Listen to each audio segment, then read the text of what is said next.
This is happiness, to be everything at once. Be unblinded, be unlearned, be unbridled and unburned.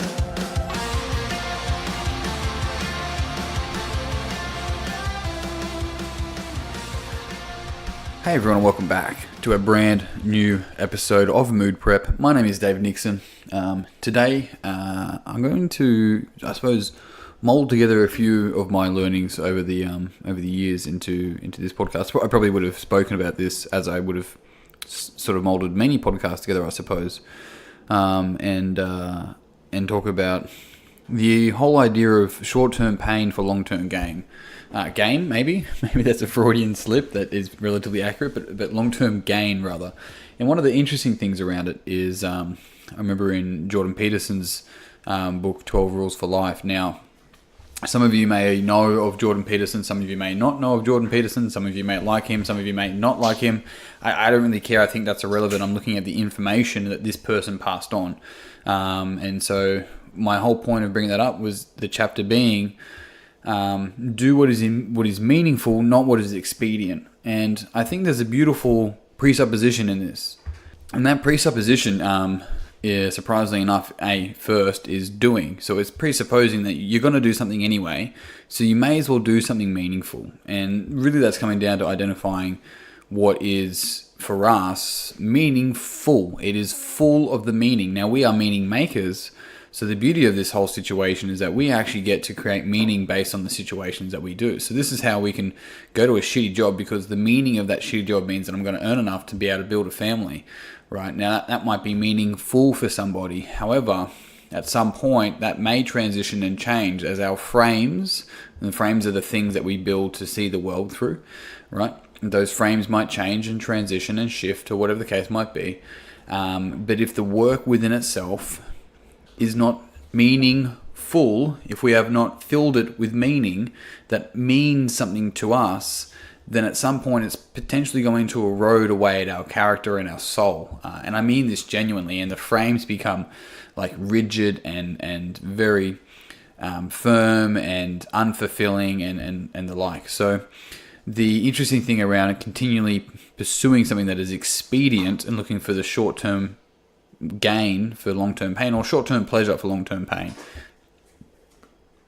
And this is the idea of it could be food, it could be trying to live in the next moment. Do you know that? Do you know some people like that? Are you like this? I know I have been in the past, but it's like you're trying to live in the next moment. You're here and you're thinking about what you're going to do next. And when you get there, you're thinking about what you're going to do next, and you're actually never living.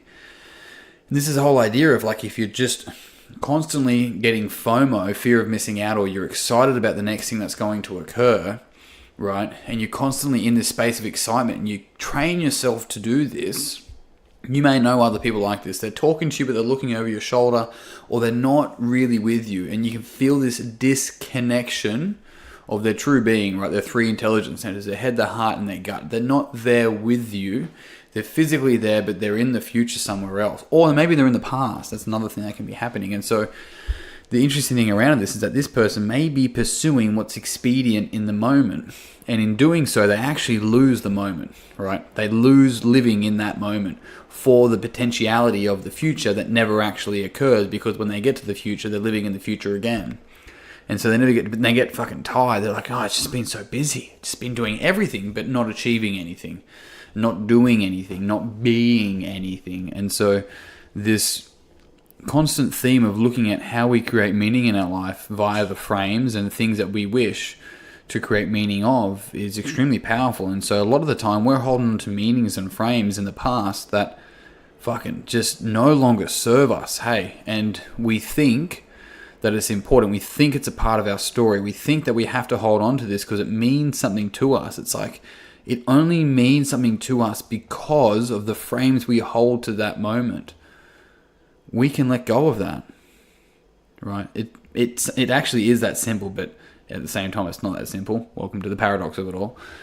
But a lot of the time, we're holding on to this thing because it's part of our identity structure. It's a part of our very being, and you don't understand, etc., etc., etc. But as long as I hold on to that thing in the past, this frame, I cannot be my potential, because I cannot be here in the very present moment that you're listening to this unravel as you are 25, 35, 49, 63, 72, however old you are in this very moment with all of your intelligence.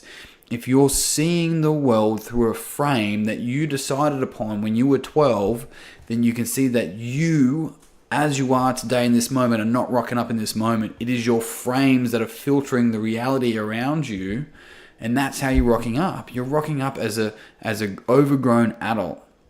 And so when we can step back out of these frames and look at it and go, is this even fucking resourceful for me anymore? And if it's not, ditch it and change the frame. And the frame often is something such as external behavior equals internal state. Men are bad drivers, right? That's a frame. Dog's a man's best friend. That's a frame.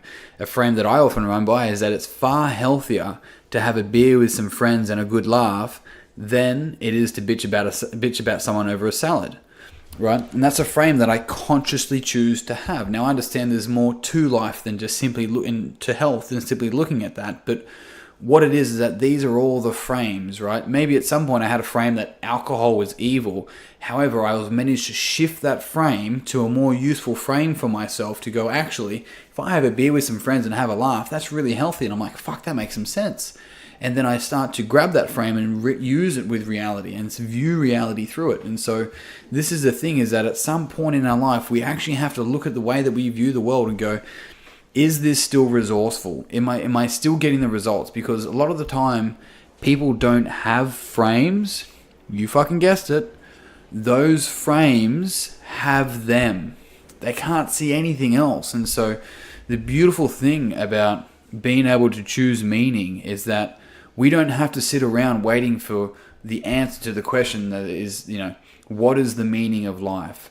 You don't have to sit around. In fact, and I've said it before, while you're sitting around and people are trying to wait for that answer, you're in a position where you get to give meaning to your life. What is the meaning of your life that you want to give to the world? What is the service that you're going to bring? What is the love that you're going to share? And it's not called unconditional love, because that's presupposing that there could be conditions. It's just called fucking love. It's the same as food. It grew from the ground. I had a mum. That's called food, not healthy food. Because if you don't identify as a healthy person, you won't fucking eat it, or you'll call it good because you're being good, which presupposes that you're being better than your default. So when your good wears off and when situations, life conditions change, you'll just revert back to your default. So it's just seeing all of these things that we view the world through and realizing that in this very fucking moment, we can literally change the rest of our life by ditching the old shitty frames that no longer serve the meaningfulness that we could give our life and choose a brand new one. Choose to change the external behavior for the same internal state, or keep the external behavior but change the internal state, change the meaning. And this is the idea of why we're called the meaning makers, because we have the power to give our life meaning. We have the power to give all the destructive, the difficult, the hardships, all that kind of stuff in that we've existed through. We can be like that eroded our soul, or it strengthened our character. We're the person that gets to choose that meaning. And I highly encourage you to look at the difficult times in your life and decide, what meaning can you put to this? Or in the question being, what meaning can I put to this that'll strengthen my ability to be able to give back to the world as I age? Team, that's it. I'm out. Thank you very much for tuning in. If you found this podcast beneficial, it would mean the world to me if you would pass it on to someone else that you think would also find it beneficial. As always, if you're a PT, a coach, or a trainer, and you're interested in doing some coaching or some development, and if you're a professional and you wanted to actually work more in professional coaching, then please, by all means, get in touch. More than happy to have a conversation and see if we're the right fit. You'll find that through davenixon.com.au, especially through the Coaches Circle. Otherwise, that's enough for me. That's enough for rambling of that stuff. I'll see you guys tomorrow. But until then, peace and pizza, kick today in the dick, slay the dragon. I'll see you soon. To be everything at once, be unblinded, be unlearned, be unbridled and unburned.